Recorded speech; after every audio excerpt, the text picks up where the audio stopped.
Welcome back to the creation of making a character for Advanced Dungeons and Dragons first slash second edition. Again, we tinkered around and used some of the rules we like from either edition, and you'll see exactly what I'm talking about coming up. So I had to fix an error that I made in the last video.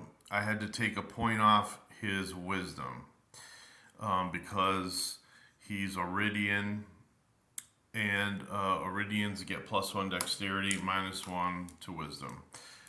This material appears in the player's handbook for Greyhawk. I'm not sure if that's the exact book. I've got it around somewhere, but I do not have it with me at the table. So this is the corrected information, and I did roll an 1800 strength, so like I said, he's looking really good so far. The bad thing is that any spell directed at him that affects his mind, he's going to have a penalty to make that saving throw. So spells like confusion and some of the other things that he goes up against are really going to mess with him. Not great. But maybe he'll get lucky during his career. Who knows? Anything is possible. So he'll be a good, effective fighter for at least a few levels before something bad probably will happen to him. So right now we're gonna roll for starting money, and fighters get 5 die 4 for starting. I have decided to keep that. There's no change as far as that, and I allow them to buy equipment from either book, but mostly the first edition, as obviously it's cheaper. But if you really want something fancy, you can go to the pages I have in one of my binders here, and I have a huge list of anything basically that they can find. So here we go. We're going to start rolling for money. I only have 3 die 4 on the table, so 4, 6, 7, 8. That's 80 so far, and that's very good. 11. That's 150 gold at start. So we will buy equipment, but I'm probably going to pause it to buy his equipment, unless any of you would like to see how I did that. So it looks like we're set with strength and all that stuff. So I'm going to start filling out those boxes. And I'm going to also pick languages for this guy. All right, hold. All right, we're back. So I filled out his stat block for his ability scores here. I know I'm waving it around. So for strength, this is before he chooses weapon specialization, which he's gonna do. His hit adjustment is +3. His damage is +6, which is sick. Weight allowance 335. Max press 480. Open doors on a 16 or less, and bend bars, lift gates at 40%, which is amazing. His dexterity is a 16, so his reaction is +1. Missile adjustment +1. Defensive adjustment -2. So if he has a weapon in each hand, he still has a pretty good chance at not getting hit, depending on the armor that he buys. Where he's going to be weak is going to be hit points. No hit point adjustment there. His system shock and resurrection survival are just eh. His intelligence is pretty good. He's starting with 4 languages. However, I am not going to give him 4 languages. I'm going to split the difference. You'll see what I'm talking about. The max number of spells per level and all that does not apply, as he's a warrior. His wisdom is going to be troubling for him all his career. He's only got a 7, so any mind attack, the dungeon master is going to have to tell him that he gets a penalty of -1 on his saving throw. Never mind any other penalties that are also included with the spell package. In other words, if he's going up against a wizard specialist who specializes in charm magic, this guy's in a lot of trouble. Because not only is he going to get a penalty from that wizard specialist, but he's also getting a penalty from his wisdom. So he's going to fail a lot. He's going to need luck throughout his career. Or he better learn to run at the right time and come back and fight later. So nothing else applies with that stat block. Charisma is a 9. He's got a maximum henchman of 4.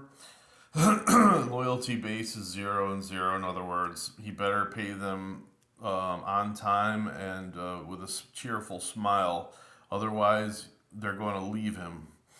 And like we discussed before, or the last video, he only rolled 7 for hit points. I gave him 2 rolls because I give my players and the monsters in my game 2 rolls at first and second level. And we keep the higher of the 2. So there's that. I'm going to pause it. All right, so we're going to give him some languages now. He gets common for free, and because he is Iridian, let's see. Okay, according to my paperwork, Iridian is a rarely spoken language. So he has a 20% chance of getting it for free. Tough luck on him if he doesn't roll the 20% or less. So he rolled 48. He's going to purchase the rest of his languages.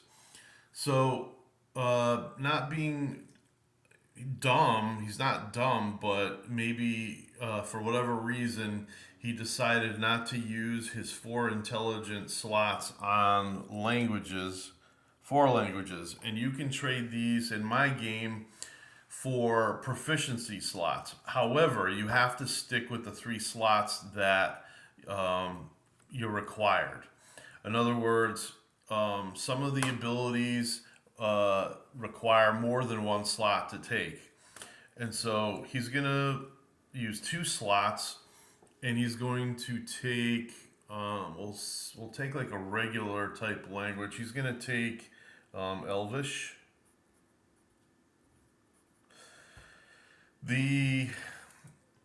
Because he's from stores in the Great Kingdom, it's good to know your enemies and what they're up to.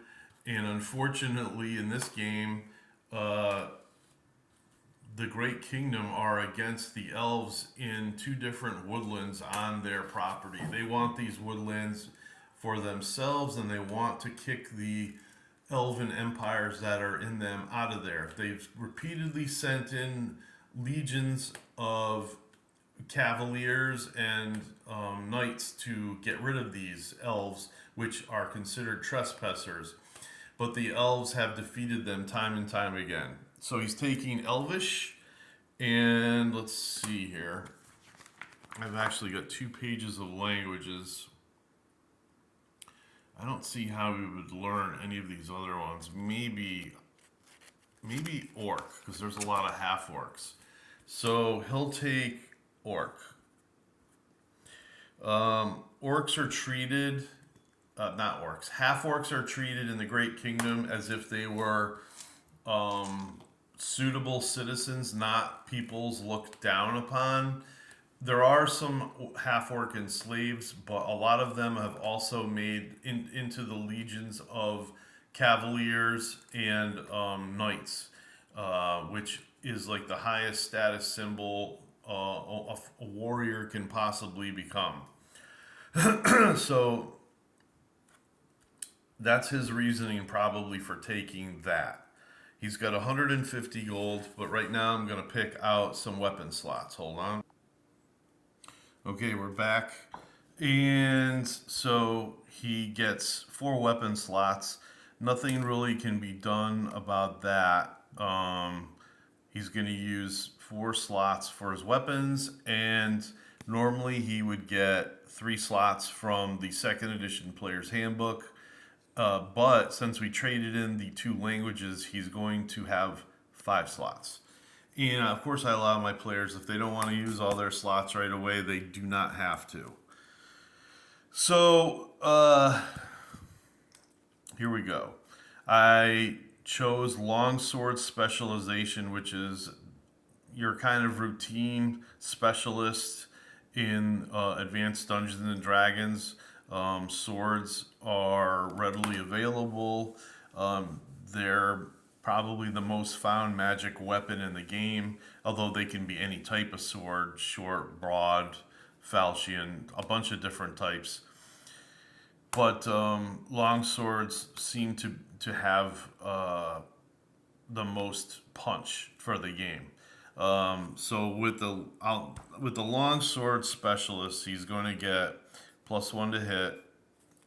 He's going to get the extra half attack per round, and he's going to get +2 damage. So that really makes him a hard hitting machine. So he jumps in the fighting melee attacks. He's at 3-2 at this point. He gets 1 attack, 2 attacks, 1 attack, 2 attacks every other round. He gets +1 to hit with him, and when he hits, he's gonna maul whatever he hits, because not only is he getting the +2, but his strength is also giving him +6, so it's +8 damage. I mean, you're just gonna crumple and sever heads of any goblin or whatever at first level, anything really. Once he connects, he's gonna destroy it. On the flip side of this, on fumbles, he could kill himself by accident or knock himself below 0. And this probably will happen once or twice. He better be fighting alongside a cleric, because he'll go down probably to like minus, at 7, right? He'll probably go down to -3 or 4 with his own hit if he happens to roll poorly enough on the fumble. Sometimes it's max damage on a fumble, and he's going to need a cleric by his side to keep on healing him, especially on those bad days where he can't do a thing right. So I haven't bought equipment yet. I'll do that in the next one. So right here, we're going to go to the second page. And, this might take like probably 5 or 6 segments. So right here, I'm going to do non-weapon slots first. We have no slots left over. So I'm going to put 3 + 2, just so we remember language. And he's going to get, I believe, more at 3rd level. So for 1st and 2nd level, he's done. So he's got blind fighting.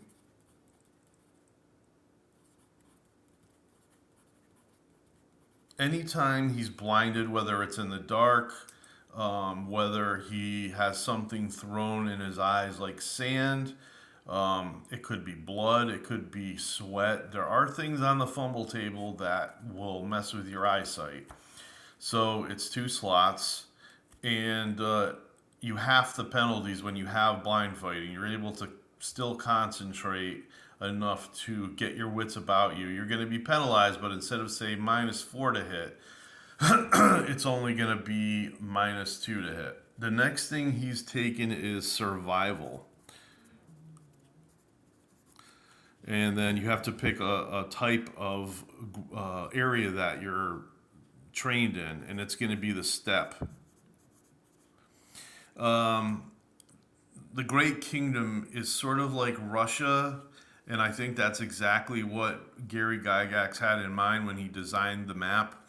The Great Kingdom is actually many kingdoms pulled together by a family who has just vast resources, vast amounts of people, and just huge armies that are well trained in taking care and controlling the lands that they surround.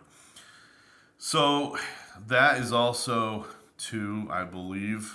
We'll take a look. Yeah, survival is 2. And this one here is based off of intelligence.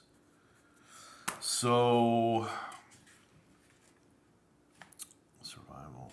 and it's also at a 0. In other words, unless something is really, really difficult, he gets to make an intelligence check at 14 to try to succeed in anything that he accomplishes. Like if he's looking to gather, wood. I forget exactly what it's for, but it's like it's your last option when you run out of food and everything. QRS. I think I'm gonna buy it. Okay, no, I didn't. Hey. Where is it? Survival. Let's see. Yeah. Okay. Specific environment. Skill in survival has the basic knowledge of the hazards he might face in the land. He understands the effects of weather and knows the proper steps to lessen the risks of exposure.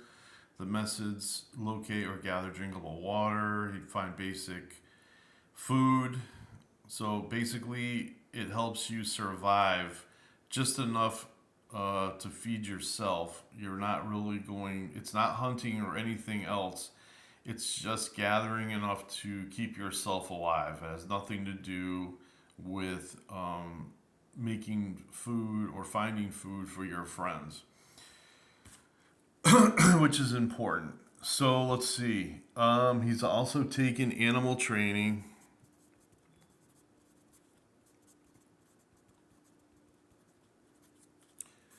And this is kind of important. Not everybody will be able to afford horses, ponies, anything like that at first. But this guy, I think he's going to buy either a war dog or a dog and train it himself. The more time the character spends in game saying that he's training the dog, the more things the dog will learn, especially if the dog has a good aptitude. I kind of make secret rolls for that, and I will tell the player whether or not I think the dog is learning. So he's got 5 slots. We've used 4. That's the last slot. And this one is also animal training. There we go. Oh, that's not very good. It's wisdom. Lord have mercy. All right. Well, anyway, he chose it. I probably should have taken that back. I didn't think. So he's going to try to train dogs. Whoops, I shouldn't have wrote that. That's nothing. It's at a 0 modifier. So he'll have to try again and again and again. But chances are eventually he'll be able to train his dog. The dog will never be an expert at hunting or doing anything like that. He might only learn 1 or 2 things, but if you can train a dog to defend its master, that's good. That's like having another extra attack. And you want to keep some creatures away from you. You'd rather sacrifice the life of a pet or an animal than come in close contact with some of the creatures that are out here. So now we've got the weapon slots, and he's got 4 weapon slots. So he's gonna choose to be a longsword specialist. Whoops.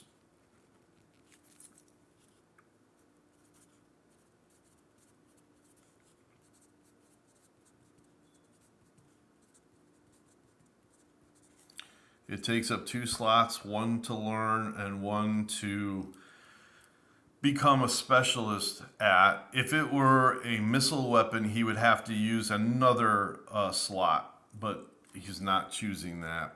And now he's going to also learn, so that's 2 out of 4.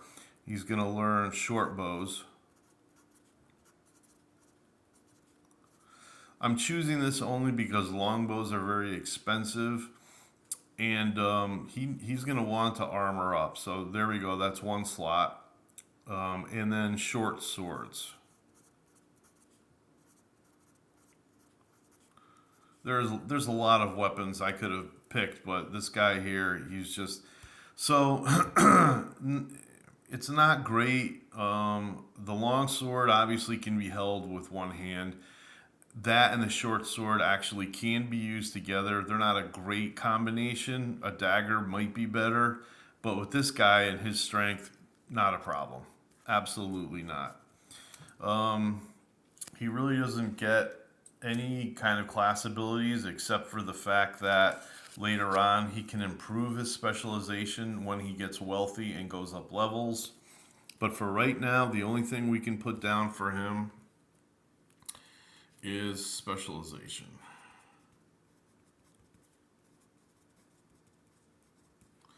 So he gets +1 to hit. He's going to get one half extra attack.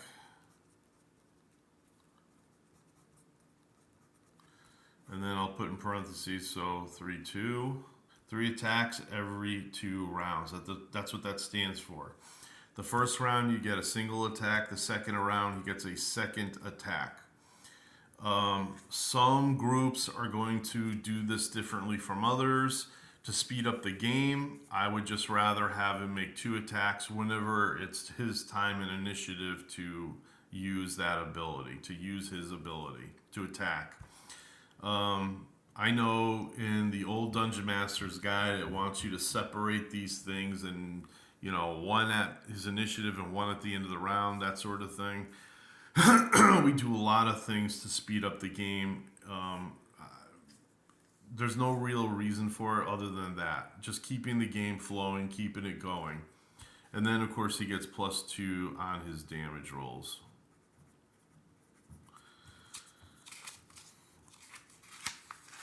I think that's all we're going to do for today. I'll do one more thing. And this is something that I've recently added to the game. Let's see here. So, he's got an intelligence of 14. He's got 3 languages. Let's see, do I have a red pen here? That's all right, I'll just use blue.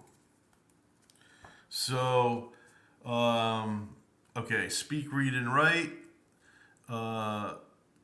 Again, if a character can read a certain language, then it can be written by him as well. Any intelligence of over 7 automatically gets to pick one language to be read and written. And if he's got a 13 or more, which he does, it becomes 2. So he's going to choose Common, which is the most used language. And we'll say Elvish, because I think the elves are probably a little bit more important than orcs. And he's going to take an 8-sider. If I can find one. Here we go. And I have to I have to roll a 5 or lower for him to be able to speak and read and write in orc. He can read and write. So all the languages he has, Common, Elvish, and Orc, he can speak, read, and write those languages. So that's all for today. Have a great day.